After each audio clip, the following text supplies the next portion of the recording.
Have you ever read something in the Bible and thought, boy, that seems harsh, or that doesn't seem fair? I have to admit, I have thought that on different occasions.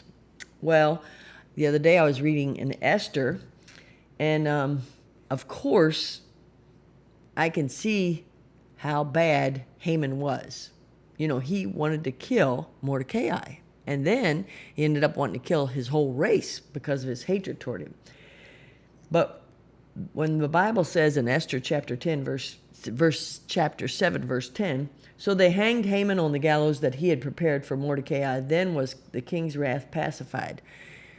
Well, that seemed justified. But then later on, Esther in 9:14, the king commanded it so to be done, because Esther asked that his sons be hung also. So the decree was given at Shushan, and they hanged Haman's 10 sons. You know, I got to thinking about that, and I don't believe any of us realize what price we will pay with our sin.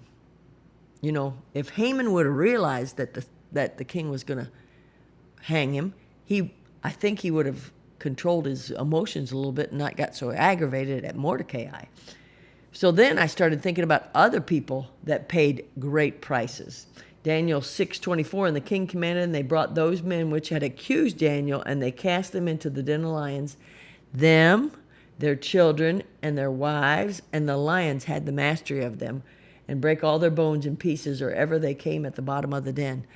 So not only did the men that had it in for Daniel, but the Bible says that their children and their wives also were cast in there.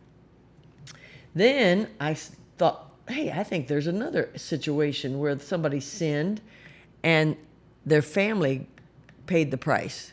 Joshua 7:24 through 25, and Joshua and all Israel with him took Achan the son of Zerah, and the silver and the garment and the wedge of gold, and his sons and his daughters and his oxen and his asses and his sheep and his tent and all that he had, and they brought him into the valley of Achor.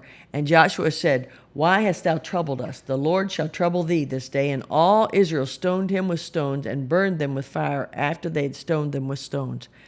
Wow. So not everything he owned paid the price for his sin. And I thought, wow, boy, all of us need to be very careful about what we do, what we say. There's no little sins. And I need to keep myself confessed up. You know, I can't even tell you how I struggle with my thought life. Not for my thought life is thinking on negative things. My bad thought life is thinking of what I should have said to somebody. You know, I struggle with my thought life, and wanting to get revenge and wanting to, you know, it just plagues me. I don't know if you agree with me on that, or if you can relate to that, but so that tells me that all of us struggle with certain things.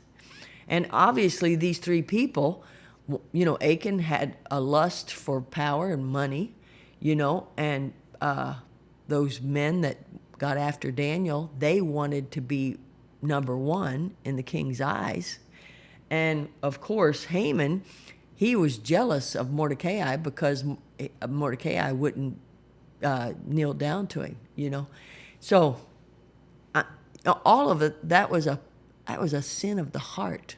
And my sin of frustrating and wanting people to be like I think they should be is what causes me to have these thoughts that I think are bad.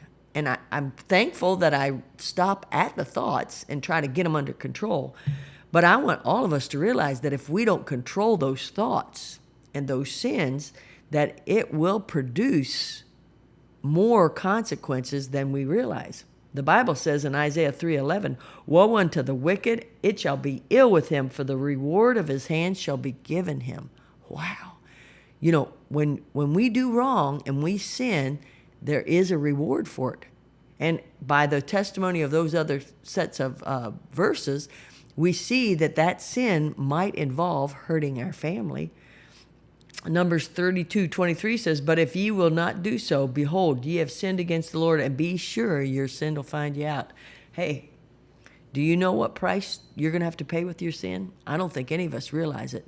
Let's be careful, overcome our sin. Let's control those thoughts and not give in to them, because we don't know what price we might have to pay for the wrong that we do. Rejoice in the Lord always. And again, I say rejoice.